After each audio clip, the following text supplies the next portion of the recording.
Chicago, 2011. A cop is murdered. Police and prosecutors swear they have the trigger man. He swears he didn't do it. How far will each side go to prove they're right? Like it's just one bombshell after another, where you're like, what? The story of a PlayStation, a brain-eating amoeba, and the relentless pursuit of justice. Off Duty, out now. Listen wherever you get your podcasts. That new thing? Yeah, we've got it. The Drop by GNC, bringing you all the newness that matters. Handpicked by the pros who actually know what's up and what's proven to work. We keep you on top of the trends and dialed into what's next. Whether you're crushing it at the gym, leveling up your game, or thriving every day, The Drop by GNC is where the latest solutions in health and wellness land first. Non-stop innovation and fresh finds daily. Explore what's new and what's next on The Drop by GNC.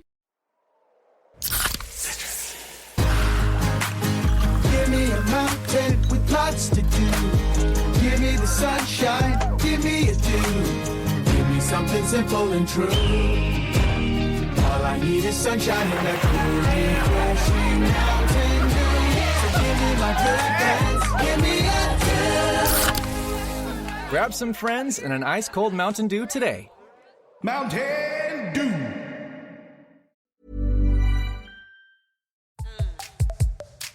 Hello and welcome to the Psych Legal Pop Podcast. I'm Tess Brigham. I'm a psychotherapist and I'm here as always with my sister Brooke.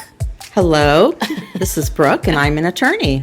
So today we are talking about Playboy and different aspects of Playboy. We've been watching the Secrets of Playboy documentary that's been on A&E.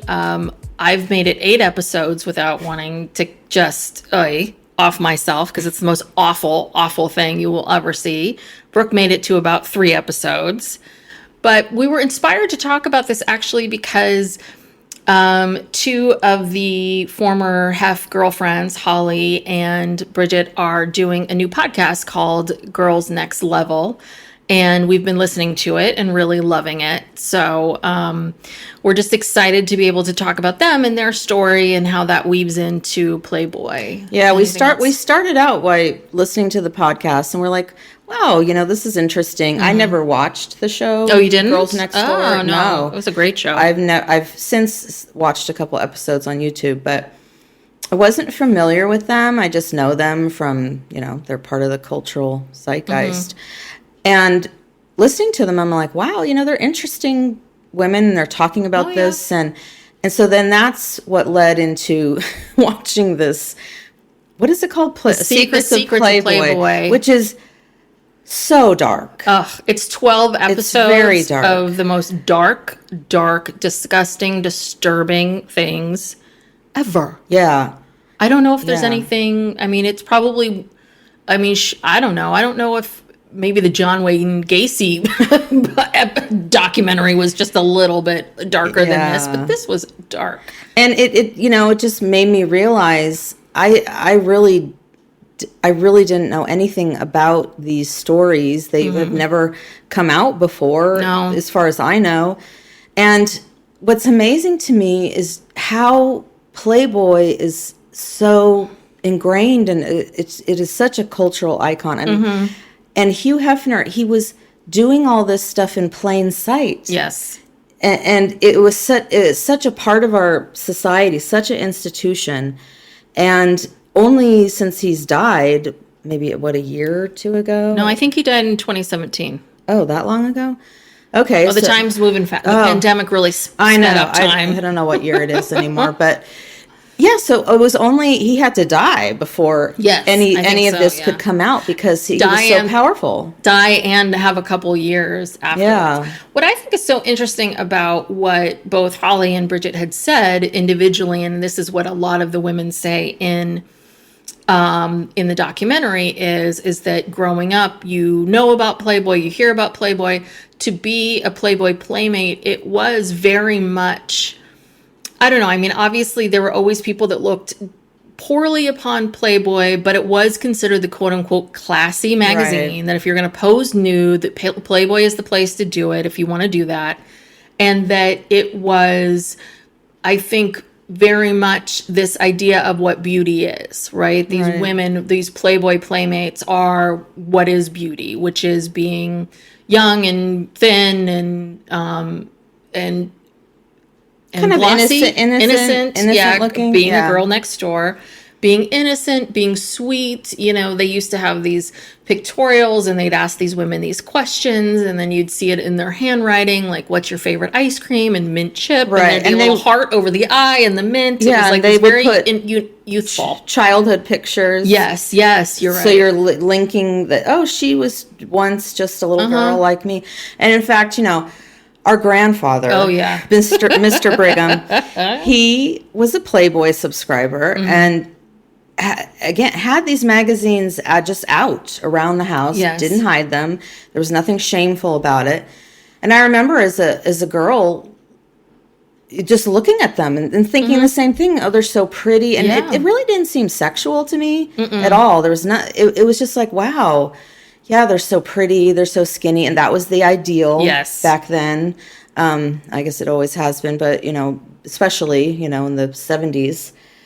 So, yeah, I remember looking at it and thinking, wow, you know, these beautiful, I never thought, well, I want to do this. Yeah. like Bridget said. Yeah. I mean, I think, and what I think is interesting is because I think one thing that and I think Hefner did a good job of this, and it's like hard to describe, but in the documentary, they show you these old, like, you know, him on Dick Cavett with a former feminist or a feminist, right? And they would have Hefner debating these feminists that were saying, like, Playboy is the destruction of feminism and you're going against it. And Hefner really had a way of selling, and obviously generation after generation after generation, he sold to women, no, this is what you want to be. You want to be beautiful. And I think that for women, this idea of I can be a beautiful woman that's loved and desired and also be a feminist, right, have always been these two things that people felt like you can't be at the same time, right? If you're a feminist and you're going to stick up and talk about women's rights and how we're perceived in our culture, then that means that you're like this ugly troll, you know, who doesn't like men, that hates men and hates everything.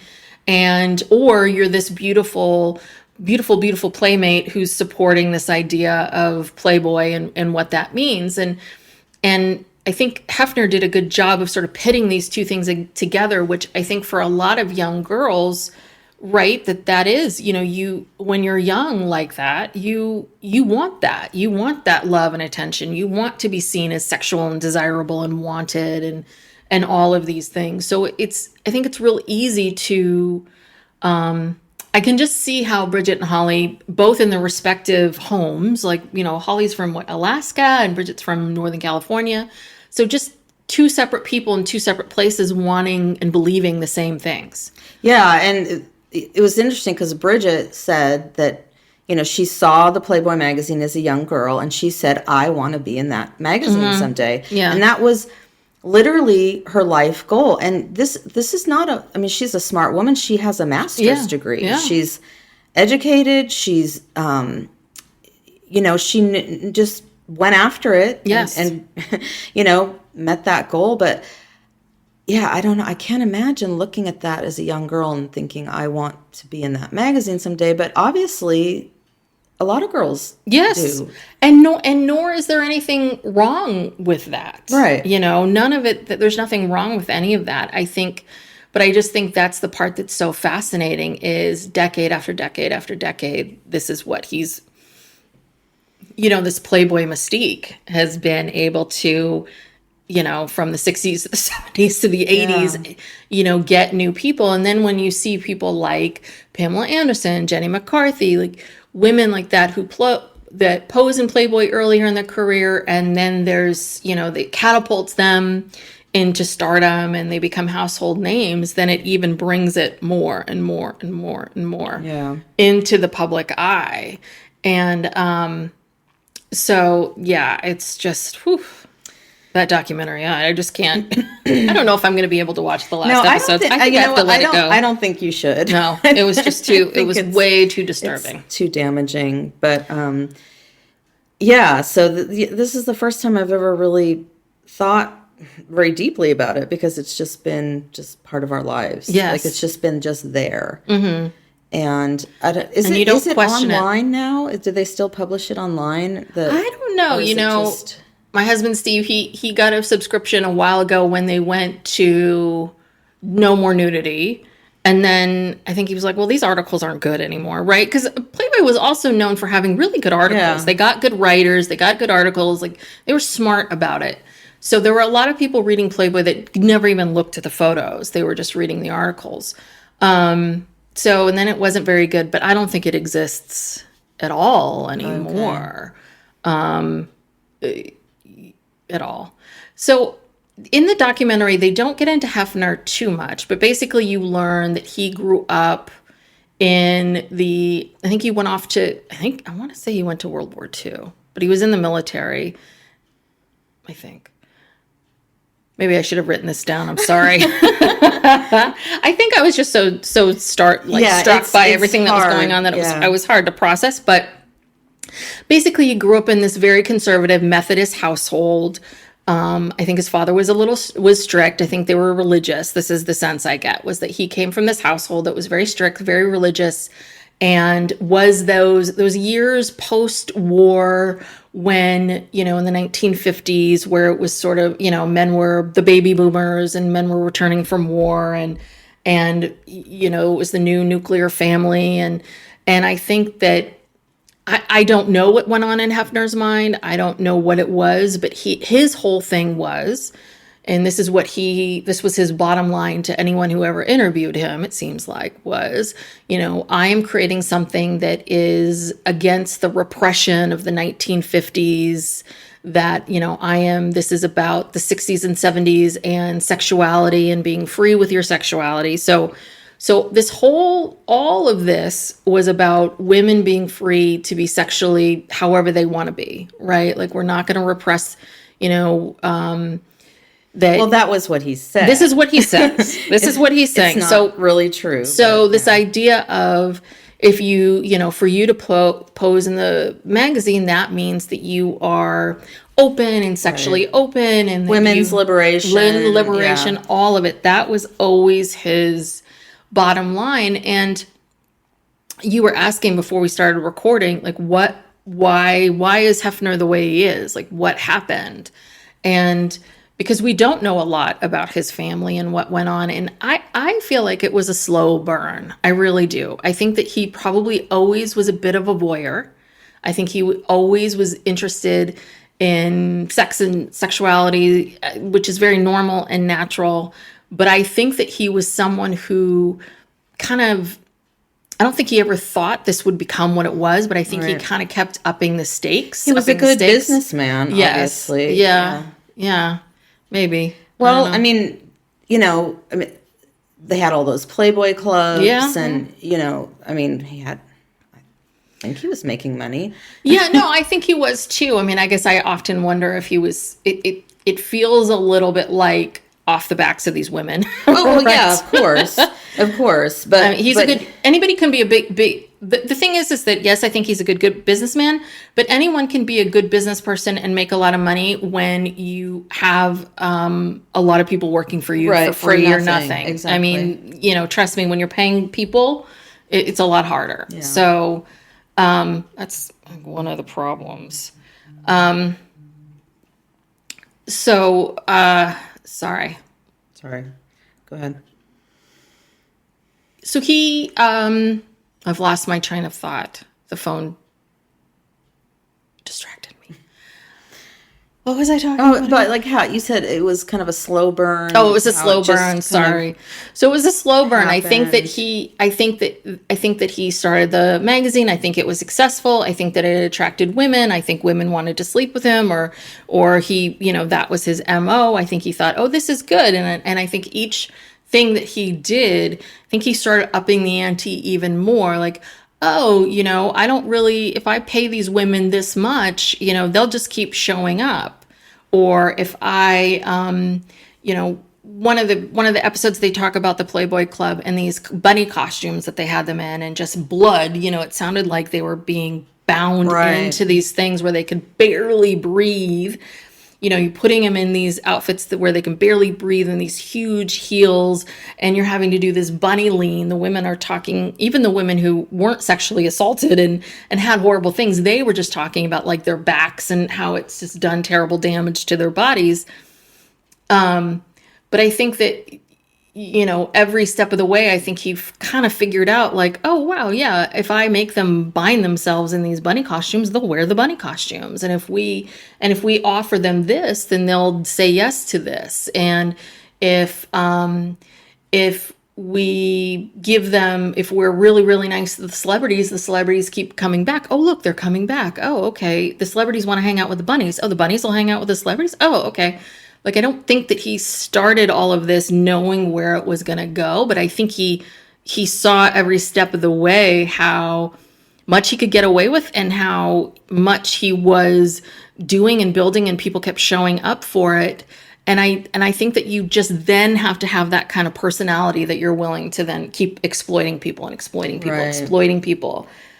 I just don't think that he woke up as a diabolical person from day one, but I think that obviously there's something inherently wrong with him. I don't want to say the N word, the narcissism word, but it's true. I mean, there was something there that in his personality that just all of these elements together worked. Yeah, and you're right about the fact that he was okay with exploiting people because, you know, this came up, you know, multiple times. People would say his attitude was, and the whole Playboy company's attitude was like, well, if you're not willing to do this, there are a million women who are. Yeah.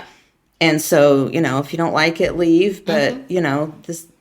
Yeah. Yeah. And that was the attitude because these women were just replaceable. Yeah.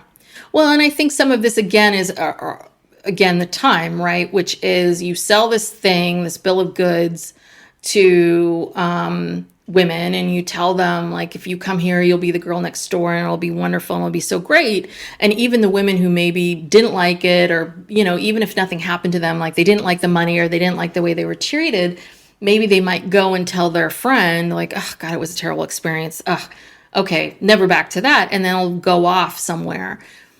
I think that we forget like how the internet and just the fact that everyone has a platform, a national platform, how much that has changed these things because it's harder to keep things silent. Yes. Everyone's, you know, it's much easier. I think that in today's world, if Playboy was starting out now, I think all these women would be going back and saying, oh my God, I can't believe this. And this is my experience. And then there would be a whole movement about it already. And the whole thing would be canceled. What I think would be good is let's talk more about the Girls Next Level podcast than the documentary. It's a little lighter. Yeah. If anyone wants to watch the documentary, prepare yourself.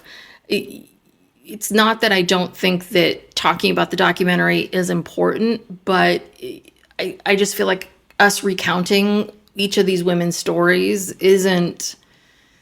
It's just piling on. Yeah, it is. I mean, the reality is these women were put in very precarious situations. They were not protected. They were exploited. And, of course, bad things happened. Sexual assaults. Over and over. Like everybody. Not just the Playboy bunnies. Not just the women, not the playmates. But the women who worked at the organization. The women, I mean, you know... It seemed to be, I think, it really drills down to the idea of the ideal woman was this Playboy playmate. And the thing is that was very much what everybody wanted from these women. They wanted them to be just like the women in a magazine. No voice, you know, glossy, shut your mouth, don't have a voice, don't say anything. And I think that's what's really interesting about the fact that this was this magazine where it was just this picture of a woman who cannot talk back to you, can't say no, can't have an opinion, and can't, you know, call you on anything. And I think very much this is what these men, Hefner and all of the men and all of the celebrities that were there too, that's what they were looking for. Right. And in real life, they thought that they could just treat these women as if they were just sex workers, like someone, just this image from a magazine.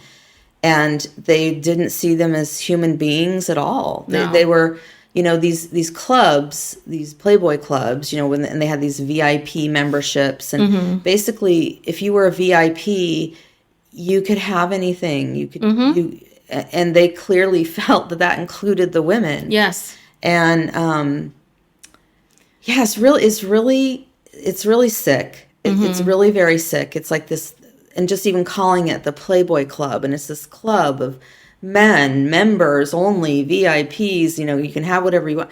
I mean, when you think about it, I mean, it is just treating at least sex workers.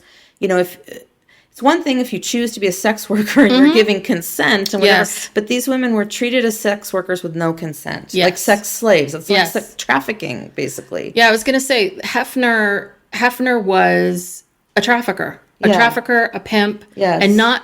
I know people use the word pimp in a positive way, but it's not. No.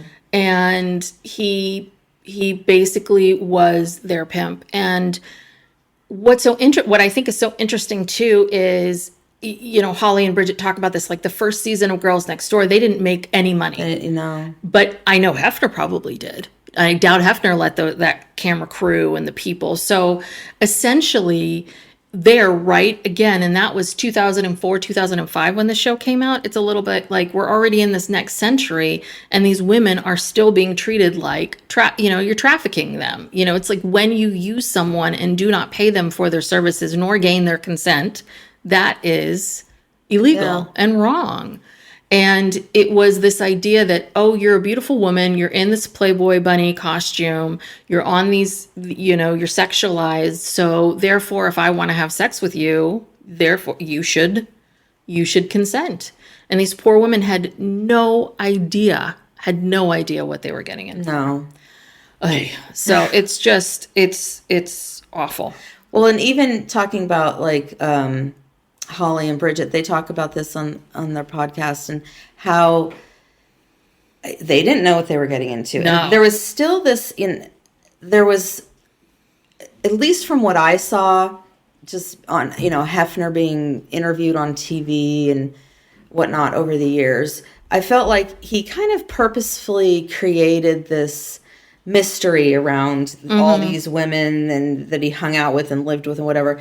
And it was always, interviewers would always ask the same thing. Are you sleeping with all these women, or what really goes on? And he was always very cagey about it, and everyone was very cagey about it. And now that he's dead, people are now free to say, yes, you were expected to have sex with him, like whenever he felt like it. Yep. And so that's if you wanted to be his girlfriend and if you wanted to be invited back. So they had a process where there were women who were in his posse who were like recruiters, and just like all these guys, Epstein, and they all have these recruiters, right? So they would invite girls to these parties and make them feel special, and he would wine and dine them, take them to these, fancy places, big Hollywood clubs, parties and clubs. And, so there's this whole grooming process that went on. And at a certain point, if he likes you, you get invited up into the bedroom after you go out to a club. That was their routine. They'd go out in a big group to a club and they'd come back, and they were all expected to go up in his bedroom. And so at some point they invite you up there, and I think both of them said that they asked, well, what if I don't want to, or what happens if I don't? And the groomer would basically say, well, you probably won't be invited back. So you get to that point where it's like, if you want to stay, you want to keep living this lifestyle, you have to have sex with him. And so, and they would all have to have sex together, like, and whether they wanted to or not. Exactly. Whether they wanted to or not. Yeah. And I felt Holly's story to me was really sad, because basically she talks about how she didn't have anywhere to live. You know, she had been living with someone. She'd come to LA like, you know, many young women do. She was from Alaska, you know, doesn't have any family there. She knows a few people. She was living with someone, but then they wanted to live somewhere else, or they wanted to move. She basically was going to be homeless. She was going to be homeless. And so she started hanging out, you know, with, you know, getting invited to these parties, and she just kind of kept working her way up to get a place to live. And also she felt like the people at the Playboy Mansion that kind of become her family and friends. That was her life. Yeah. And then Bridget, of course, she had this fantasy since she was a little girl that she wanted to be in Playboy, and she was going to do it. And the same thing, she was getting invited to the parties and doing this and that. And at a certain point, she just decided, well, okay, I'm going to, if I want to be in Playboy, this is what I have to do. Yeah. So I think that that's the part where it's real easy. Anytime you see these stories, it's real easy to go, well, come on, you know, they could have left, they could have done this, they could have done that. But that is why people are groomed. That is why it's a process. It's no one, you know, short of, there's obviously kidnappers that traffic you, and that's very different. But most women get into these abusive relationships through a very slow burn. Right. And I think right where it's like, oh, these are my friends, and oh, they're all doing it, and they seem to think that it's okay. And oh, this is LA, and this is Playboy. And this is Playboy. It's and iconic. This is if I want to be sexually free, and right, if I want to be this kind of person, then maybe I should be this person, and here I go. And then you're caught up in this, and you can't get out, you know, because your whole life is connected to that. Because the other thing that you hear about, right, is there was a point at which I think both of them were taking classes, and she wanted, I think Holly was still working one day a week, but Hefner basically was like, why are you working? He was jealous. He was very jealous. Yeah, he didn't want her working, but I think it was the jealousy, but it was also, I don't want you to have freedom outside of this. Yeah. I don't want you to have any smidgen of power. So and they had a 9:00 curfew. Yes. Okay, so, they were kind of this is it was kind of cult-like. Yes. And they had this curfew. They couldn't work outside of this. They were given like an allowance, and they had to kind of, you know, the way that they had to collect it was strange, and everything. It was a cult. You know, and all the same tactics of isolation, you know, just cutting you off from the outside world. And so I read, there is a Playboy, one of his girlfriends, she wrote a book called Bunny Tales, which I think she wrote on her own. I remember getting it from Amazon, and I've forgotten her name, but she was one of the 7 platinum blonde girlfriends. But I get the sense that she was never really that into it. Like, she always had kind of one foot out and one foot in. But she wrote a book about her time at the mansion. So I had already heard about the sex and how all of that worked. And I already had heard about like $1,000, you know, $1,000 a week and what the expectations were. But the 9:00, I guess there wasn't a curfew before, but the curfew was brought in because the one thing that's not talked about is a lot of these girls have other boyfriends. Like a lot of these girls that are quote unquote Hef's girlfriend, they will live at the mansion part-time and then part-time have a condo and have other boyfriends on the side. And so one of the reasons why Hef was trying to control as he got older, right? Because there was once a point where he was at an age where these women didn't have side boyfriends before he was like 70 and hooking up with 20-year-olds. So he, you know, I heard that he brought in this 9:00 curfew as a way of basically preventing these women from having these relationships outside of their relationship with him. But what they would do is just hook up with these guys during the day. You know, I mean, it didn't stop any of them from moving forward, but it was another tactic. And then the other tactic was, if, you know, the girlfriends who were there by 9:00 every night, the ones that were going to the movie night, the ones that were showing up, right? They were the ones that were favored. So if you were a good girlfriend, you were favored, you were special. Yeah, and Holly, I guess, was she the main? She's the main girlfriend. Yeah, and they talked about how she really put a lot of effort into taking care of him and making sure, he had everything. And, so she paid attention to him. Mm-hmm. And that's how she got that position. But, yeah, they all had to have the same hair, platinum blonde hair. They had a salon inside the mansion where they would go every week to get their roots bleached or whatever, and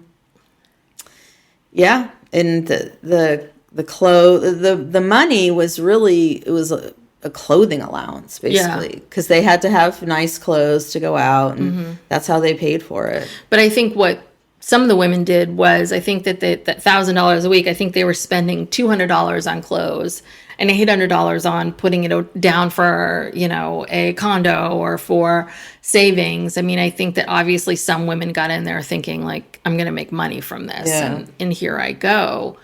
And someone said it in the Playboy doc, which is why Hefner had to keep going after, why all of these women were 19. It seemed to be the magic age, 19. All of these women are 19, 20, 21 because they were legal, but not old enough and smart enough to know better, that this was not okay. Yeah. And that none of this. And so I think that's the part that is really what we see now with what people do on the internet and luring young women, is just how, they knew exactly what they were doing. They weren't going to 30-year-old women.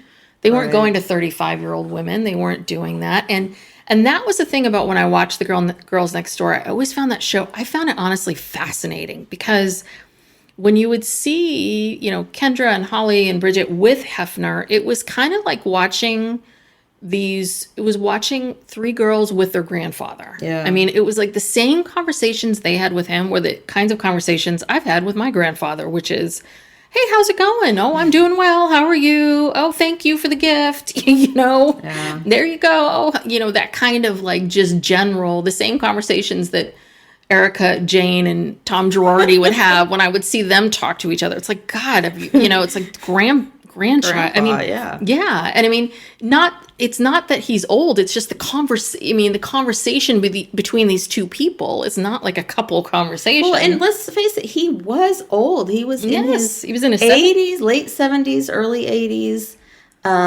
That's old. Yeah. Well, that was one of the things in Bunny Tales that she talked about, was that she said that there were 2 nights a week they would go out, which were like Wednesdays and Fridays. Yeah.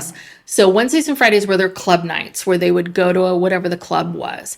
And what she said, that there was one point while they were at the club that he would then take the Viagra, and they all knew that there was a window. Had to be just right. No, I'm dead serious. Yeah. And so he took that Viagra, and then she talked about how he would get a little cranky, like, okay, my Viagra is about to kick in, so I better go, over here. And they knew that. And they all knew what was going to happen next. It was like lambs to the slaughter or something like that. Yeah. It was just, but they all had to like rearrange everything based on when he took the damn Viagra kicked in. Yeah. And their routine around the house, again, total old man. They had movie nights, like 3 nights a week. Uh-huh. And they would watch, like old movies like Casablanca, and so they had to sit there and pretend to be interested in these old movies, and with these old men, with a bunch of old, because it wasn't just them. There was always seemed to be a crowd of people, friends, hanger-oners, and so these old men. Maybe when Holly and Bridget were there, it wasn't as nefarious, but back in the 70s and 80s, 60s, 70s, 80s, these friends were, his cronies, and his cronies were, a lot of these men. Either had sex with or raped. I don't know what the whole everything that happened. Well, we saw Bill Cosby. Yes, hanging out there. Bill Cosby. That's a whole other. That did you ever watch the? We need to talk about Cosby. Yeah. But I don't want to talk about fucking Bill Cosby anymore. I cannot. Yeah. And then he, I just want to punch his face. Gets out of jail on a technicality. Oh God, he's actually Cosby. Walking around like. Maybe one of these episodes we'll talk about the time that Brooke and I saw Cosby.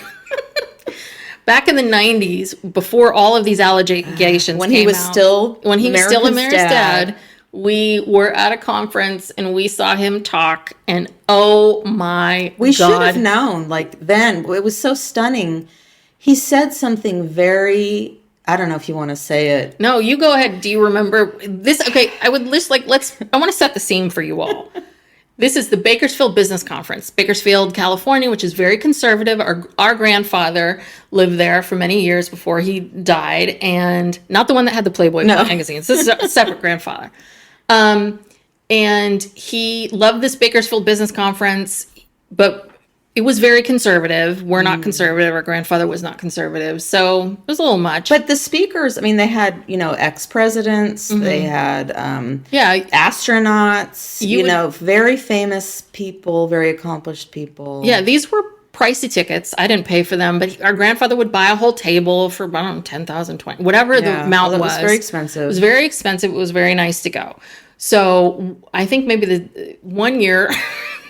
Bill Cosby was there to speak, who I'm sure they paid Cosby a good $250,000 for his talk or whatever it was. Yeah, they always had a comedian. Yes. Like Jay Leno was there one year. And So you think that Cosby's going to come out and talk about being America's dad or about something, about like what's going on in the world. And Brooke, tell them what he decided to share with us. Okay, well, that day. I don't even know how he got on this topic. This was around the time when he started criticizing young black men and talking about, like calling up Eddie Murphy and saying, well, you're walking around with your sagging pants. And, he was just, I don't know. This is the beginning of the end for him. So anyway, I don't even know how we get on this topic, but he tells us that he knows that there are women who will have sex with, famous athletes or, celebrities or whoever, and that they will, after the sex is over, they will go into the bathroom and collect the condom, the used condom, from the trash, and they'll tie it up and take it home with them. No. There's a friend. There was a friend involved. After you get home. Oh, the friend's at home. Right. That's right. Because he said after they got home, they would phone a friend. Call a friend to come over and basically help them, inseminate themselves with this sperm in the condom. And he's telling the story, it's a long drawn out story, and we're just looking at each other like, this is insane. What is happening? What is he saying? It's very inappropriate. And but yeah, he would talk. He was talking about. But he was talking about the women, but he wasn't talking about poking the condoms. It was like the way I just remember him describing it, that these women, they go into these hotel rooms, they get the condom, and then they give the condom to a friend who's at the hotel as well, like down the hall. Oh, I didn't. Like they didn't go home. They did it right. Yeah, they do it right away. There, But again, our grandfather was a doctor, and so everyone's looking at him like, this is not medically possible, right? Like none of this makes any sense. I mean, I don't think the sperm's that fresh after a period of time, but it was the whole thing, it was so bizarre. It took so long, but it was just, why do we need to know this? Like, how does this happen? How is it relevant to anything that you do or we do, or why we are all sitting here? We want to be inspired, buddy. Right. But it was just this weird thing of like, this is his, I truly think that he was fearful that he was going to get accused of something close to that, because listen, even during his height, there were rumblings that he had fathered a child, that he wasn't faithful. Like there were always these rumblings about him. And I feel like when we saw him, the Cosby Show was off the air. It was already in the 90s. So the Cosby Show was off the air, and I feel like maybe he was going to get accused, or he had been accused very early. This was he's laying the groundwork. He's laying the groundwork for his defense. His own agenda. Yeah. And I do remember seeing that and thinking, ugh, God, there's something up here. But I will say, our mother, very ahead of her time, even back I remember when the Cosby Show premiered, she could not stand him. Yeah. She hated him. She thought he was a pompous, arrogant asshole, which he is. She thought it was ridiculous. Like all of these, Dr. William H. Cosby, PhD. And it's like, these are honorary degrees. You didn't do anything for these degrees, buddy. Like, he loved to be this PhD, and that really pissed her off. And she was right. She was way ahead of her time. She knew he was an arrogant piece of shit. Yeah. Anyway, now we're on to Cosby. But, yeah, that's I don't think we can cover Cosby on this after this Playboy thing. I'm so sick of him, and I just, I'm sick of all of these people. Yeah, so. I know. It is depressing. But back to Bridget and Holly. But at least, at least they seem to have gotten out of this okay. Although in the documentary, Holly talked about how she had to go through a lot of therapy after she left there. Did. And I think she was traumatized and had PTSD and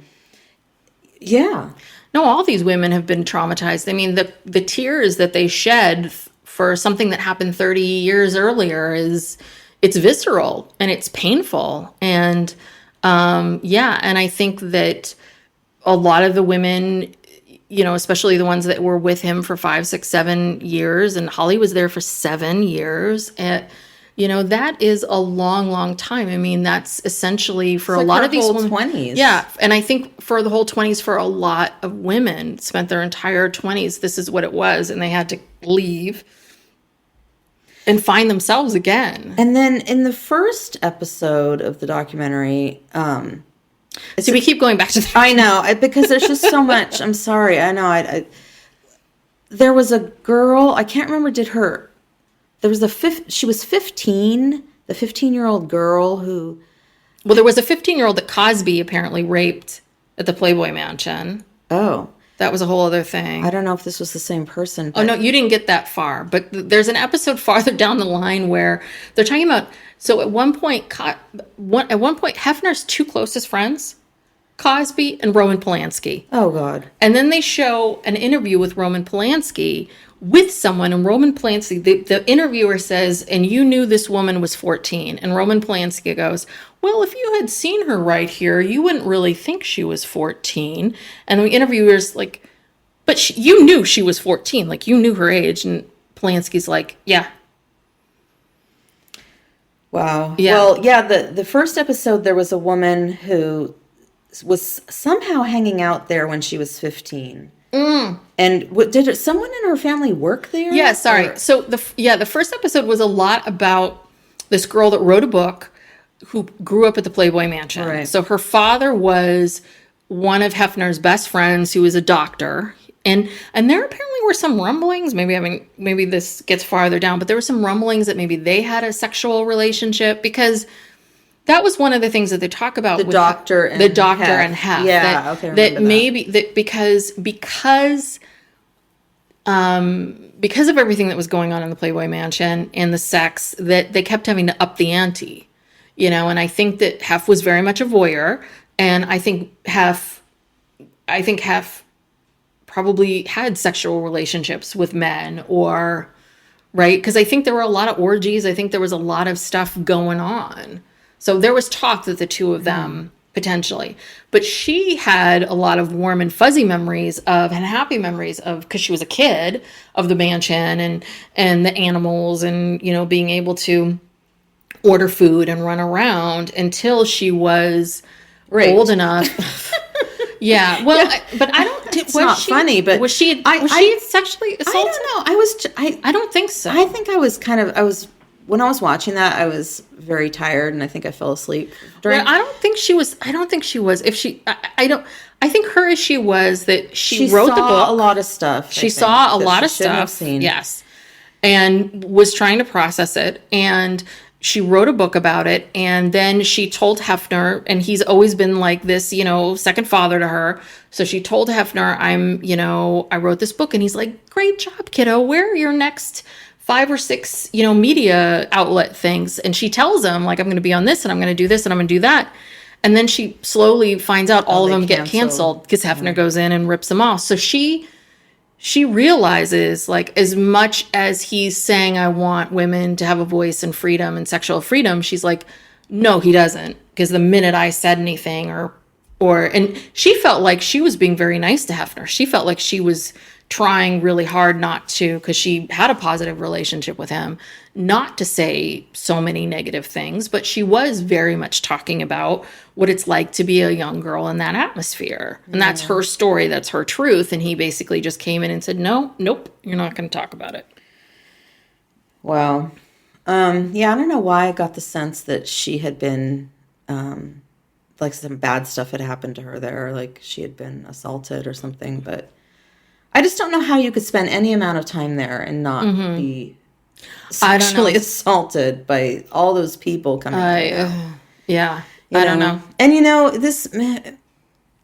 this makes me, and this is sort of coming together in my head now, this emphasis on women, basically girls who are barely 18 and so young, and it's so ingrained in our culture, just the way that Playboy was so ingrained in our culture.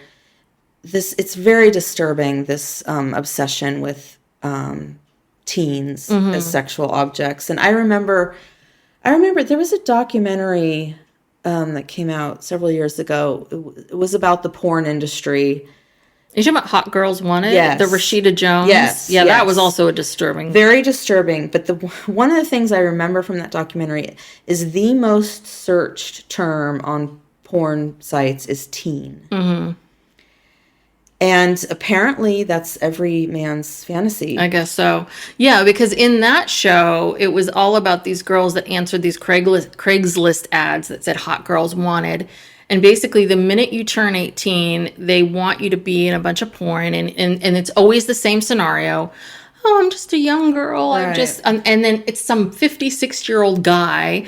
And oh my God, she can't wait to have sex with, her boyfriend's father or the grandfather, whomever, oh my God, this is my dream. And then it's all about this fantasy of this young girl having sex with this older guy. And the thing was that the girls, like the moment they were out and did a few films, it was almost like they were old. Right. You know what I mean? They were used up. Like after a couple that they really, none of them could have made, they all went into it thinking, oh, I'll make a bunch of money or I'll, have this glamorous time. And between the cost of rent and, the UTIs and they made them condoms and everything else together in these houses that were so sad and charge them a bunch of rent. Yeah. Yeah. And like they would start out with this, kind of babysitter porn type stuff. And then eventually, within a few weeks, they had them doing like hardcore, horrible things. Horrible things. Yeah. And, as you were saying that, that fantasy that, these teen girls just want to have sex with older men. I mean, hello, Woody Allen. Yes. He wrote multiple movies that was the plot. Yeah. What was the one with the Hemingway girl? Mariel Hemingway. Oh, you're talking about Manhattan. Manhattan. Yes. Yeah. That's 17, 18-year-old girl. The movie. Yeah, the 17-year-old girl is so hot for Woody Allen and just wants to have sex with him so badly and wants to be with him and is in love with him and thinks he's the greatest thing. I mean, he literally wrote movies about that to satisfy his own, sexual desires, and then went and lived it out in real life, Yeah. And all that infamous Woody Allen line, which is the heart wants what the heart wants. Okay, I'm going to tell you something right now, people. The heart, you can be okay. Listen, everybody has someone in their life that they love that you cannot be with. And you know what? You're not with them. That's just how it is. That whole bullshit, like my heart, Right. Like you have no control. You have no control. You have no way. And if you want something, you deserve it or you should have it, And it's like, no, lots of people make choices in their lives not to be with certain people for various reasons. And I think that you can, Woody Allen, choose not to have sex with the adoptive child, your stepdaughter. Essentially your stepdaughter for the last umpteen years. You can make a choice not to do that. Ugh, I hate that. The heart wants what the heart wants, like as if you have no sense of, like your dick just fell in there. Yeah, oops. Like, whoops. Oh my God, that's what my heart wanted. Boop, there I went. Uh-oh. It's utterly ridiculous. But yeah, and so I don't know what can change? I mean, what can we, this is when I was watching this whole thing, I was like, your daughter's 19, right? It's like, what can we do? What can be different about all of this? Because Layla's is beautiful. She should, she could be someone would scoop her up in a minute to be in one of these magazines. She's so beautiful. So it's like, and if Layla came and said, I want to do this thing and be in this magazine, I mean, yeah, what would you say to her? But Layla would never do it. Yeah, I'm sitting here thinking, well, there's no way Layla no would way. Do it. No, I don't know. Again, these industries prey on women who are the most vulnerable, who have, don't have a support system, don't have a good family life, don't have good self-esteem. All of it, and it's like, I don't want to stereotype people and say, well, all these women, have issues or something, because it's not that, but I think there wasn't a backup plan kind of thing. I think that obviously if you were, right. For example, Kate Hudson, Kate Hudson was able to, Gwyneth Paltrow, like all of these people that had connections and money and his family was in the industry. I think, for them getting into the right rooms and being able to be with the right people and being protected, I think that is, I don't know how to explain it, but it is easier Harvey for Weinstein them. Wasn't going to mess with Gwyneth Paltrow. Well, apparently, I think he kind of did, but she was dating Brad Pitt at the time, and I think Brad Pitt stepped in, and I think he was kind of making overtures. I heard this on Howard Stern, but this is the thing: is that, for example, if you are Kim Kardashian was in Playboy, so Kim Kardashian's probably experience with Playboy was really pleasant and nice because they're not, she had a family, she had resources, she had a place to go. If the Playboy thing didn't work out, she would be okay. She would bounce back.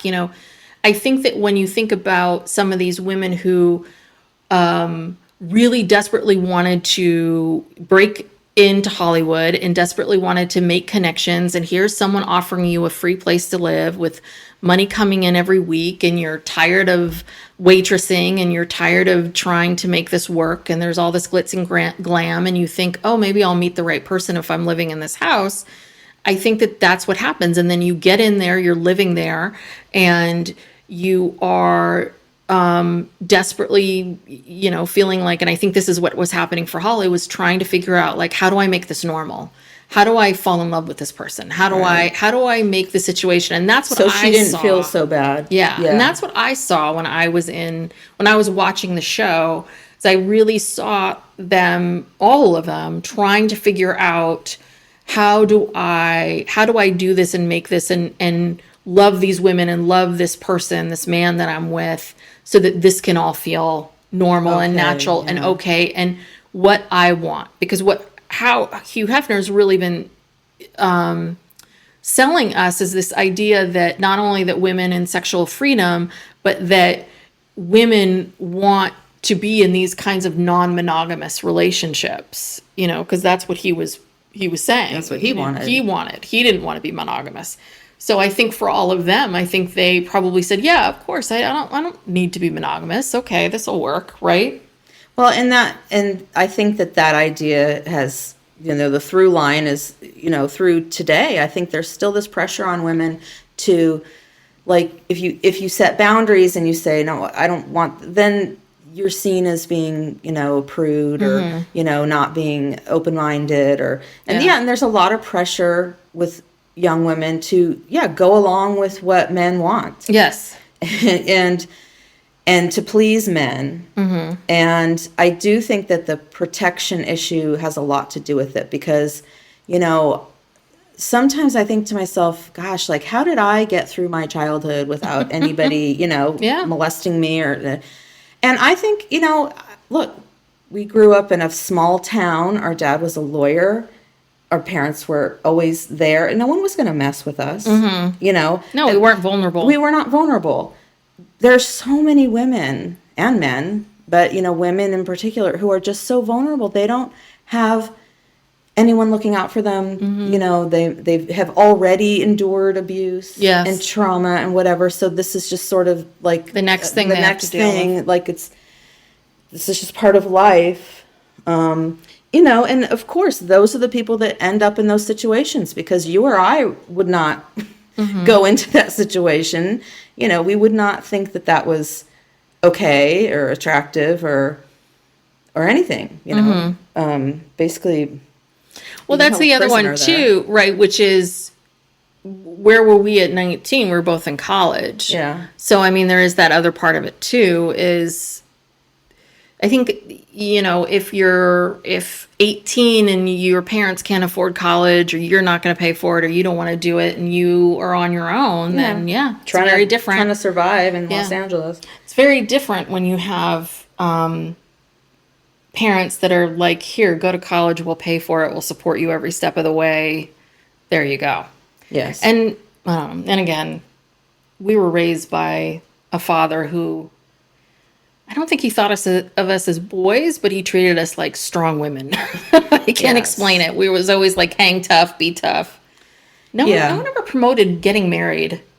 No, it was like, you need to get a career, you need to be a professional, make your own money, you know, and that was the cornerstone of life. And then it was kind of like, oh, it'd be nice if you got married, and grandchildren would be nice. But I think that both of our parents, you know, they were so both career driven, get careers.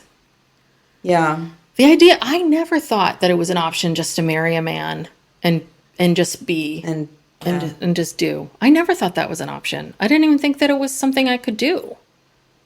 I didn't know that until way later. Then I was like, oh, wait a second. Wait a minute. I've been working way too hard.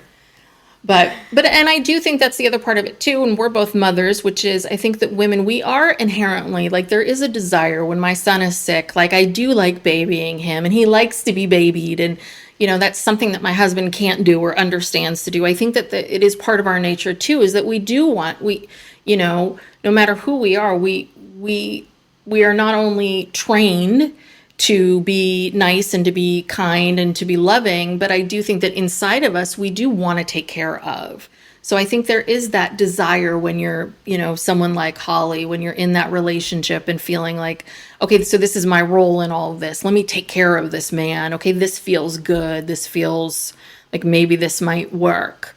I don't know. I think that it is really, I can see how very easily people fall into it. I really, really do. I really do. So, but oh God, this has just been so rough. Yes.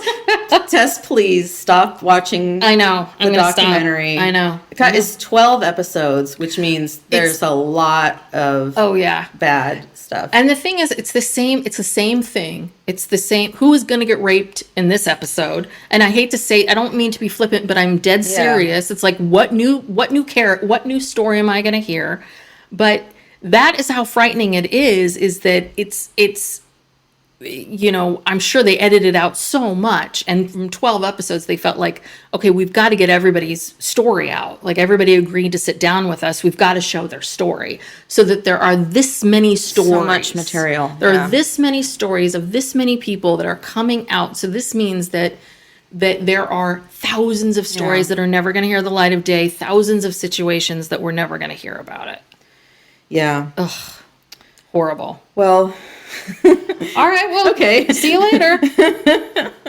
We need to stop before we, get into a deeper depression than we're already in. Well, thank you so much for tuning in to this week's episode. So if you like this podcast, please go to iTunes and give us a 5-star, it's 5 stars, right? 5 stars. 5-star rating. If you don't like us, then just keep moving forward.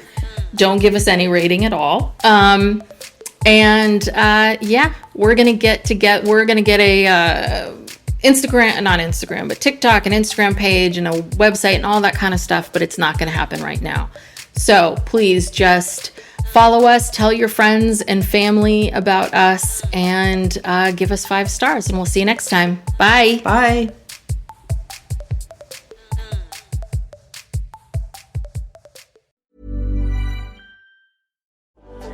That new thing? Yeah, we've got it. The Drop by GNC, bringing you all the newness that matters, handpicked by the pros who actually know what's up and what's proven to work. We keep you on top of the trends and dialed into what's next. Whether you're crushing it at the gym, leveling up your game, or thriving every day, The Drop by GNC is where the latest solutions in health and wellness land first. Non-stop innovation and fresh finds daily. Explore what's new and what's next on The Drop by GNC. Pepsi Prebiotic Cola in original and cherry vanilla. That Pepsi taste you love with no artificial sweeteners, only 30 calories, just 5 grams of sugar, and 3 grams of prebiotic fiber. That great Pepsi taste with even more to love. Pepsi Prebiotic Cola. Unbelievably Pepsi.